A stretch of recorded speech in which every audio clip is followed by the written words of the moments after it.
പ്രതീക്ഷിക്കാത്ത തിരിച്ചടികൾക്കാണ് എപ്പോഴും വേദന കൂടുതൽ. ബിഗ് ബോസ് ആരാധകരെ സംബന്ധിച്ചും അത് തന്നെ. ചില എലിമിനേഷനുകൾ ആരെയും ബാധിക്കാറില്ലെങ്കിലും ചിലത് ഉറപ്പായും അപ്രതീക്ഷിത തിരിച്ചടികളാവാറുണ്ട്. പ്രത്യേകിച്ച് സിജോയെ പോലെ അർഹതയുള്ള ഒരു മത്സരാർത്ഥിയാവുമ്പോൾ.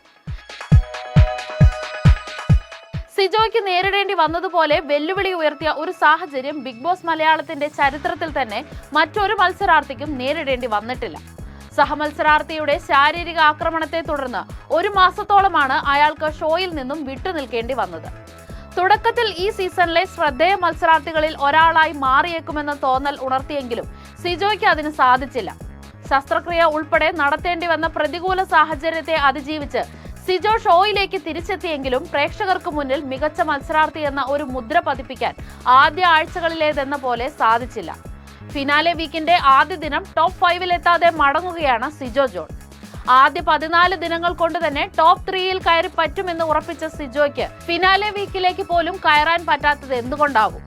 കൃത്യമായ പ്ലാനിങ്ങുകളും കുതന്ത്രങ്ങളും മെനഞ്ഞുകൊണ്ടുവന്ന സിജോയ്ക്ക് പാളിപ്പോയത് എവിടെയാകും? കാട്ടുതീ എന്തുകൊണ്ട് പടർന്നില്ല?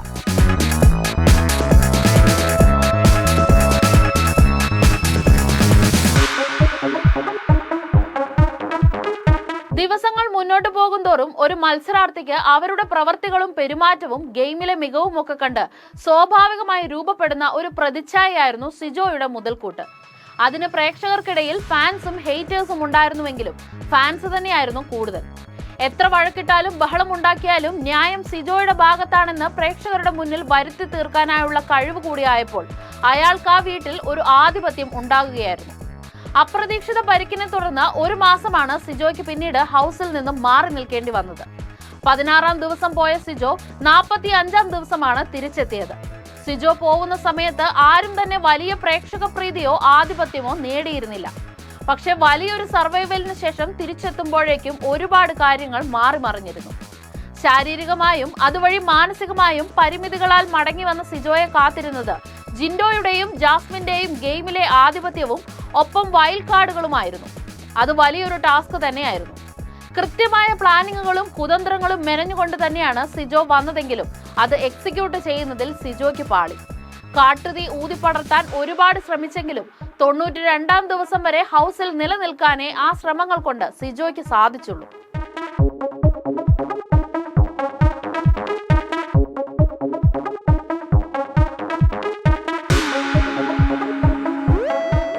കാട്ടുതീയായി പടരുമെന്ന ആത്മവിശ്വാസത്തോടെയും ആവേശത്തോടെയും 2ാം വരവിൽ സിജോ എല്ലാവർക്കും മുന്നിൽ പ്രഖ്യാപിച്ചു.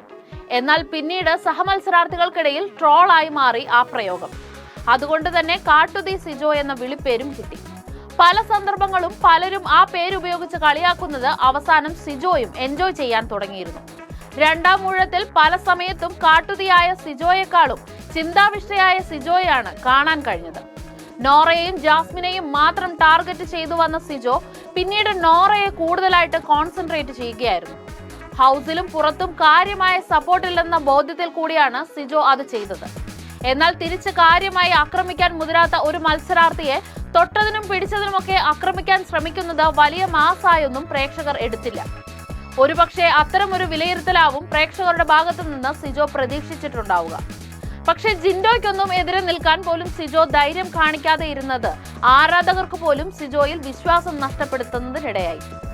പരിക്കേൽക്കുന്ന 15-ാം ദിവസം വരെ ഫിസിക്കൽ ടാസ്കുകളിൽ ശക്തനായ മത്സരാർത്ഥിയായിരുന്നു സിജോ. മൂർച്ചയുള്ള വാക്കുകൾക്ക് പോലും പ്രാധാന്യമുള്ള ബിഗ് ബോസ് ഹൗസിൽ ശസ്ത്രക്രിയ കഴിഞ്ഞെത്തിയ സിജോയ്ക്ക് 2ലും പരിമിതികൾ ഉണ്ടായിരുന്നു. ഫാമിലി വീക്ക് കഴിഞ്ഞപ്പോഴാണ് സംസാരിക്കുന്നതിൽ സിജോ പഴയ ആത്മവിശ്വാസത്തിലേക്ക് തിരിച്ചെത്തിയത്. എന്നാൽ അപ്പോഴേക്കും ഹൗസിൽ മത്സരാവേശത്തിന്റേതായ ഒരു സാഹചര്യം അവസാനിച്ചിരുന്നു. 2ാം വരവിൽ സിജോ ഉന്നയിച്ചതൊക്കെ വെറും അവകാശവാദങ്ങളായതോടെയാണ് ഭൂരിഭാഗം മത്സരാർത്ഥികളും വിലയിരുത്തിയത്.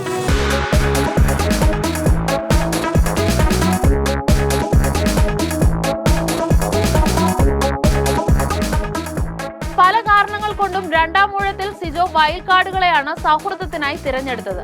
തുടക്കം മുതലേ എല്ലാ ഗെയിമുകളിലും ലൂപ്പ് ഹോൾ കണ്ടെത്തി ഒരു കൂട്ടുകെട്ടുണ്ടാക്കി മറ്റുള്ളവരെ തളർത്താൻ ശ്രമിക്കുന്ന സിജോയുടെ തന്ത്രത്തിന് യോജ്യമായത് സായിയും അഭിഷേകും തന്നെ ആയതുകൊണ്ടും ചില വൈകാരിക ബന്ധം നന്ദനയോട് തോന്നിയതുകൊണ്ടും സിജോയുടെ മോശം അവസ്ഥയിൽ മറ്റുള്ളവർ കൂടെ നിന്നില്ല എന്ന തോന്നൽ വന്നതുകൊണ്ടും പുതിയ ആളുകൾ തന്നെയാണ് നല്ലതെന്ന് സിജോ അനുമാനിച്ചതാവാം. എന്നാൽ രസകരമായ ചില നിമിഷങ്ങൾ സൃഷ്ടിച്ചു എന്നതൊഴിച്ച് ഗെയിമർ എന്ന നിലയിൽ സിജോയുടെ മൂർച്ച കുറയ്ക്കുകയാണ് ഈ കൂട്ടുകെട്ട് ചെയ്തത്. മാത്രമല്ല, മണി ബാഗ് ടാസ്കിന് മുൻപ് അത് നന്ദനയ്ക്ക് വേണ്ടി ഉപയോഗപ്പെടുത്താൻ ശ്രമിക്കാമെന്ന പ്ലാനിങ്ങും അവസാന സമയത്ത് സിജോയുടെ വോട്ട് കുറച്ചു കാണണം. മത്സരബുദ്ധി വല്ലാതെ കുറഞ്ഞതായി പ്രേക്ഷകർക്ക് തോന്നിയിരിക്കാം.